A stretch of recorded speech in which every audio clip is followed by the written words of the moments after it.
不会吊装油罐一直困扰着新手，自称吊装高手的我就教你吊油罐技巧。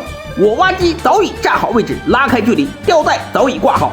起拉臂时一定要慢慢起拉臂，注意大小臂夹角控制在90度左右，不要伸得太远，油罐离地越低越好。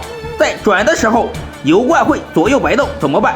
只要把铲斗外翻，斗背抵住油罐，在走的过程中就不会摆动了。